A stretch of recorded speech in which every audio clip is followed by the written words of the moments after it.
Hi, what's up you guys? My name is Cosplays, and today we're going to be learning how to do realistic freckles that don't make you look like you contracted leprosy. This, somewhere in this area, will have an image of what Baby Carter used to do to their face. I honestly have no idea how Baby Carter just looked in the mirror and was like, yeah, that's good, it's good, I look hot, great, going, bye. Most people who start cosplay when they're like 12 have an excuse to be cringy when they start cosplaying. I started cosplaying in college, so I was like a college-age person who was just tapping dots all over their face and looking at freckles and looking at my face and being like, look the same. No, they don't. They freaking don't.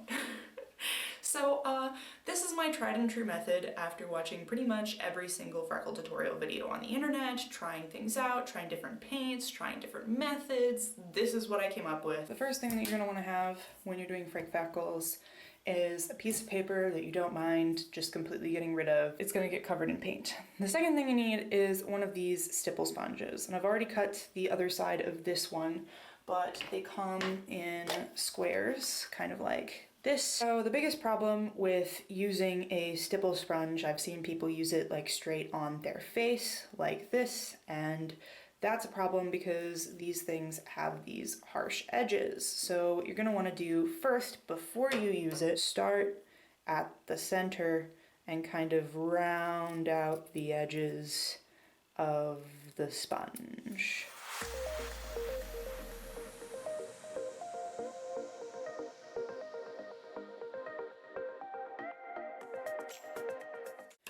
So this is about what you want your finished product to be.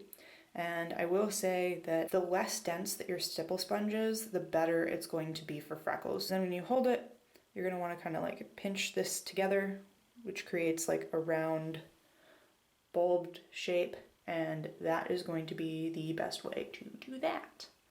So now you're going to need a piece of paper and you're going to get some paint. So I like to use Spirit Cream Makeup Professional.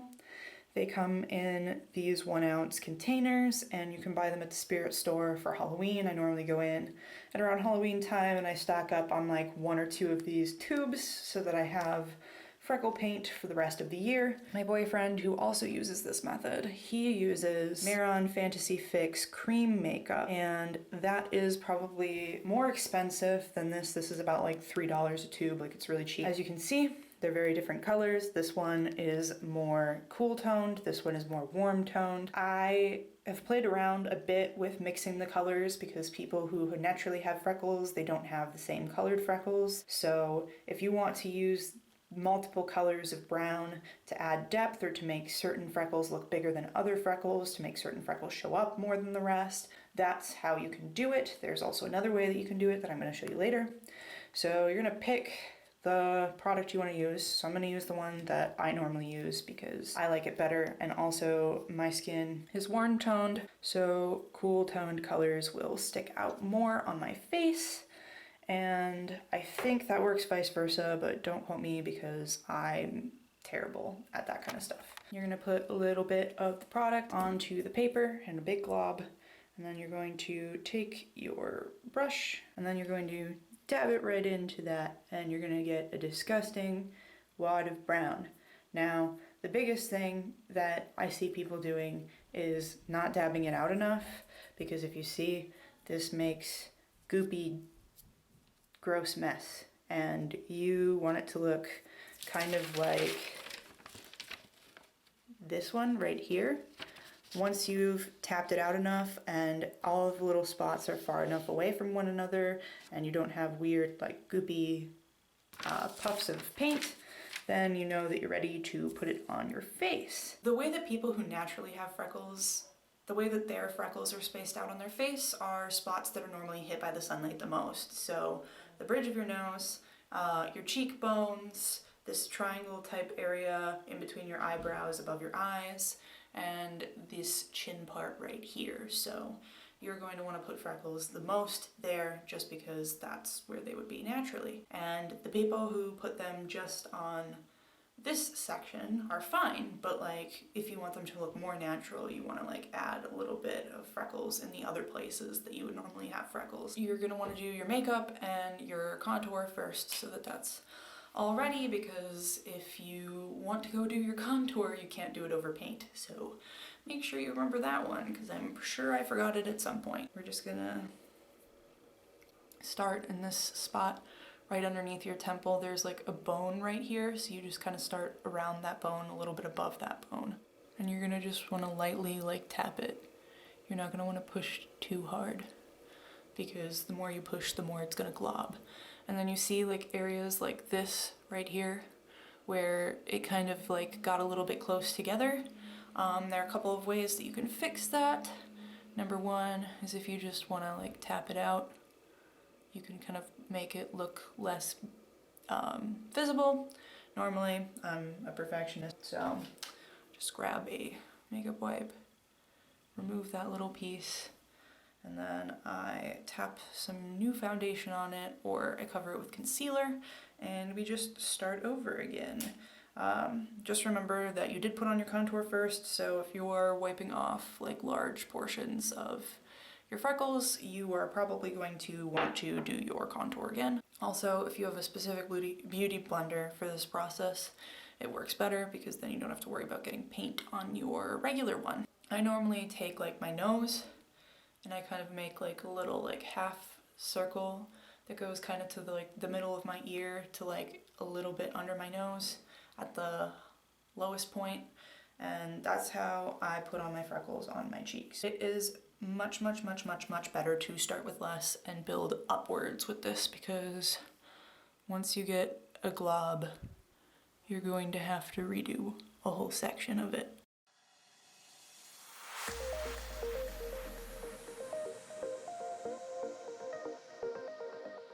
Another fun thing, if you're wearing contacts, please put in your contacts first.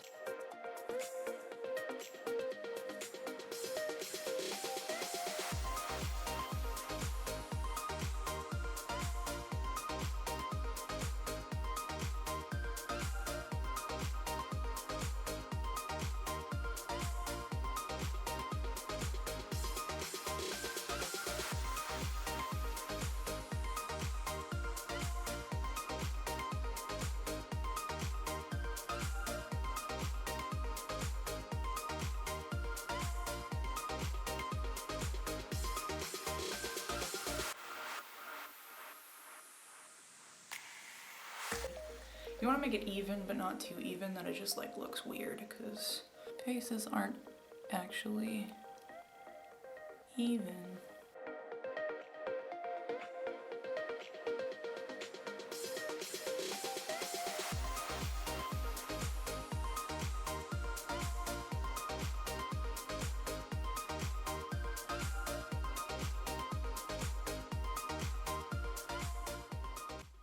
It also depends like how many you put, because if you're just walking around the con floor, like I would kind of stick with a more natural appearing like face. But if you are using a camera to take photographs, then you want more on, because it will pick up better on the camera if you have more, because as you can see, I keep putting more on my face and my face just keeps becoming frecklier.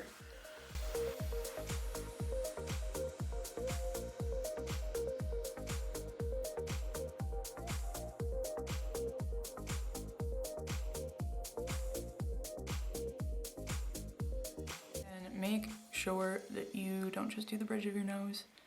You work up the sides of your nose too, because if your side profile doesn't look freckly, you're gonna look weird. People are gonna be like, who is that kid? You're gonna be like, me. But before I was smart and watched Carter's tutorial. I think I have more freckles on this side than this side. You also have to like keep symmetry in mind, because if you go a little ham on one side, you have to go a little ham on the other side, or you take off some on the one that you didn't go ham on. Symmetry kills us in every aspect of cosplay.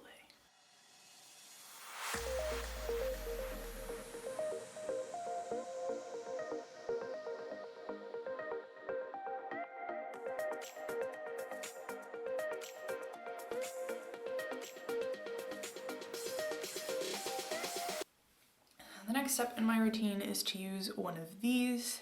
It is called a dot tool. It has this kind of end on it, and I use the smallest one, this kind of end right here, where it's kind of like a bulb, if you see it. And this is where you're gonna add in bigger freckles, because freckles aren't always the same size. And you're still gonna wanna pat this out on the paper a bit too.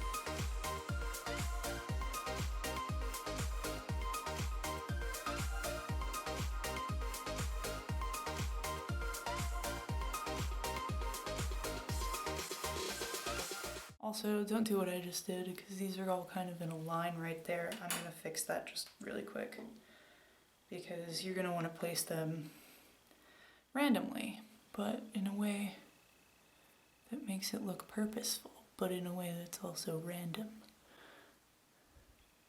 Cosplay's so easy, isn't it? And now you have a couple that look bigger than the rest, and that is all good. And now you can go in and do the other parts. So the triangle and the chin are the two that I mainly get. So I'm gonna leave you, and I'm gonna come back when I have a full face, because my computer is dying.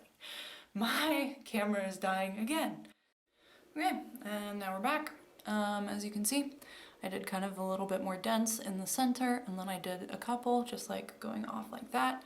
And then I did my chin as well. So I look like a naturally freckled person. Now, when you have freckle makeup, it's very, very important that you set your face. Anytime you're wearing body paint, set your damn face, Homestucks. I say that, but I was a Homestuck, so it's fine. I can make fun of Homestucks because I was once a Homestuck. So in order to set your face, you're gonna need a setting powder. I use Make It Last by Milani. So I put my hair back, spray it, couple like about like this far away from my face, and just let that dry. And then once that has dried, then I will use a foofy brush like this, like the big blending brushes, and some loose powder, which is right here. Set it, because whenever you have liquid stuff, set it with a powder. Some people will tell you to do the powder first. I think you have to seal it with the spray first, otherwise when you're like rubbing it with the brush, it'll like blend out and come off, but that's just my take on things. So there you have it. I have freckles. I look like a freckled boy. And then at this point, I would put on my wig because I'm ready to go. Comment down below what the weirdest thing that you did as a baby cosplayer was, because I think listening to baby cosplayers' stories are hilarious. And like, comment, subscribe, share, all that good stuff. And I will leave links to where you can get like stipple sponge and some of the products that I used in this video in the description below. Please follow my Instagram, and I will see you in the next video. Bye! That took forever to make. I thought that wouldn't take that long, but I tried to do it 3 times, so that's where we're at.